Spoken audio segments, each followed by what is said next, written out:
هو أنا وحش قوي كده؟ الجملة دي قالها أدهم لأخته فريدة في مسلسل وتر حساس بعد ما مراته ليندا خلعته. كتير مننا لما حد بينسحب من حياتهم فجأة بيحس بكده وبيسأل نفسه السؤال ده، لكن في الحقيقة لما حد بيبعد عنك مش معناه إنك وحش. قيمتنا مش بتيجي من وجود شخص أو عدم وجوده، ولا بتيجي من نظرة حد ليك، ولا من قراره إن هو يفضل أو يمشي. أنت جواك في نفسك. ممكن تبدل السؤال، بدل هو أنا وحش قوي كده لإيه اللي أتعلمه من التجربة دي؟ إيه نقاط القوة اللي جوايا؟ وابتدي أبحث عنها. ابتدي شوف نفسك بوضوح واشتغل على مهاراتك وإمكانياتك. بلاش تعيش دور الضحية. حتى لو عندك جرح قديم زي أدهم، بابا دايما كان بيحسسه إنه أقل من فريدة. أدهم كان بيقول حياتي كلها عك، وبدأ يسرد تصرفات بابا وتصرفات فريدة. أدهم مركز على كل اللي حواليه ومش مركز على نفسه. أدهم شخصية موهوبة، وكمان أدهم شخص حنون وطيب وعنده مبادئ. فريدة أخته لما جت تفرحه إنها أذت ليندا زي ما أذته وقالت له أنا مفكرة إن ده هيهديك، رد عليها بجملة حلوة قوي: تفتكري إن لما أذي حد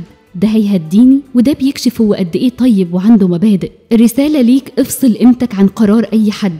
ما تسألش هو أنا وحش قوي كده، اسأل نفسك أنا هتعلم إيه من التجربة دي وهكتشف إيه جوايا. ثق في حكمة ربنا، لأن اللي بيحصل ممكن يكون بداية تبني بيها نفسك وتطلع أقوى. الخسارة مش نهايتك، الخسارة ممكن تكون بداية جديدة أقوى.